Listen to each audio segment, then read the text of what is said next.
Sindh online TV में भलीकार आवा है मोहम्मद पहर शामिल करूं था हिन वक्त जो खबरों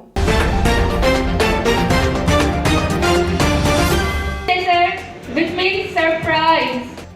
असां वटि हर साल इहो प्रोग्राम थींदो आहे सेमिनार जो।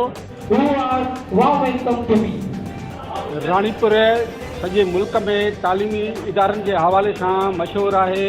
अॼु असीं एवरशाइन कॉलेज में बीठा आहियूं जिते अंग्रेज़ी ॿोलीअ ते जेका सो आहे सेमिनार थियो आहे। अचो त उते जेका सो आहे सेमिनार में शरीक थींदड़नि खां पुछूं त उन जो छा थियो आहे। सभ खां पहिरियां आउं ॾासीं ॻोल्हां त हिन वक़्तु जेको सेमिनार आहे इंग्लिश ग्रामर ते ऐं ॿियो आहे स्टडी स्किल्स ते इहो कंडक्ट कयो वियो आहे ग्रुप ऑफ एवरशाइन कॉलेजिस ऐं chief pattern engineer Mumtaz Ali चना साहब ऐं प्रिंसिपल सर अब्दुल हकीम चना साहब ऐं साईं वारनि तमामु हिकिड़ो सुठे कम जी इब्तिदा कई आहे त हिन क़िस्म जा सेमिनार थियणु घुरिजनि त ॿारनि में हिकिड़ो अवेयरनेस अचे त इम्पोर्टेंस ऑफ इंग्लिश लैंग्वेज ऐं स्पीकिंग ऐं ग्रामर जो जेको स्कोप आहे त ग्रामर जो छा स्कोप आहे त हिते मुख़्तलिफ़ एक्सपर्ट इंग्लिश लैंग्वेज आहिनि जिन पंहिंजो हिकिड़ो ख़्यालनि जो इज़हार कयो आहे। एवरशाइन जी सेमिनार में सभु तक़रीबन ॾाढो सिखियोसीं।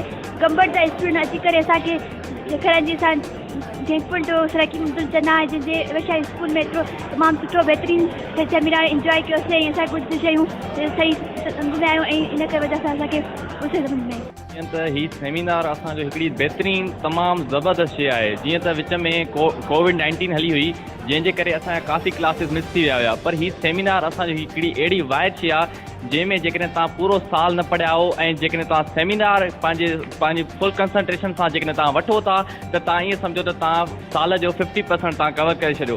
छाकाणि त जेकॾहिं सेमिनार आहे पार्ट्स ऑफ स्पीच जेकॾहिं आहे त तव्हांजी का बि शइ अहिड़ी न रहंदी। जीअं ब्रादर ज़ैगम असांजी एडवर्ब में का बि शइ न रही। हिन ऑडिटोरियम हॉल में गैदरिंग में असां सभु गॾु वेही करे तमामु कुझु सिखंदा आहियूं हिन मां ऐं इहो तमामु बहितरीनु तमामु ज़रूरी आहे ऐं मां चाहींदमि त हर इदारे में इहो सेमिनार हुअणु घुरिजे त सिर्फ़ु क्लासिस में ई न पर हिते बि बल्कि असां इलाही कुझु सिखंदा आहियूं। हिकिड़ो बहितरीनु बेस्ट जेका उहो असां स्टूडेंट्स जे लाइ लर्निंग प्रोसेस आहे ऐं असां स्टूडेंट्स पाण बि इहो परफॉर्मेंस कंदा आहियूं। वधीक खबरुनि अपडेट्स जे लाइ ॾिसंदा रहो सिंध ऑनलाइन।